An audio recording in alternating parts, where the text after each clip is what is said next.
এই যে প্যানে তেল দিয়ে দিয়েছি, এখন আমি যেটা গলাটা দিয়ে দিব।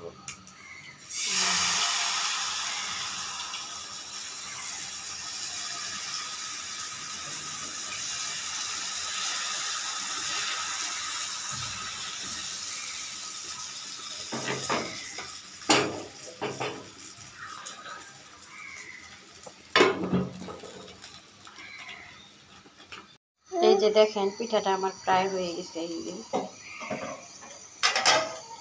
এখন আবার এই যে উল্টায় দিব পিঠাটা আমি।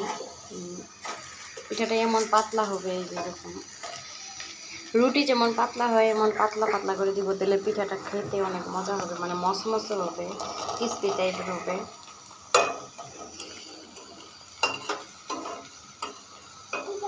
আর আমার কেন জানি বৃষ্টি দেখলেই এই পিঠাটা প্রচুর খাওয়ার ইচ্ছা করে। আজ কয়েকদিন ধরে বৃষ্টি, আমি যে কালকে রাত্রে ওই পিঠা বানাই খাইছি জানেন না, কিন্তু আপনাদের সাথে শেয়ার করতে পারি না ভিডিওটা, এই জন্য আজকে আবার একটু বানায় দেখাইতেছি।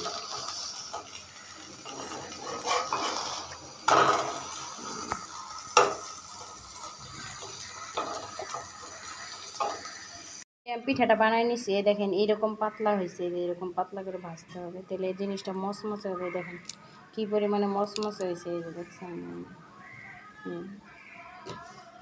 আমি আরও ভাঙ্গা দেখাই।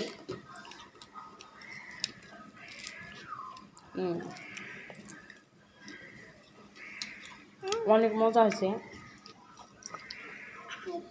আমি অত ঝাল দিই নেই, কারণ আমার মেয়ে খাবে, আর অনেকে অনেক ঝাল দিয়ে।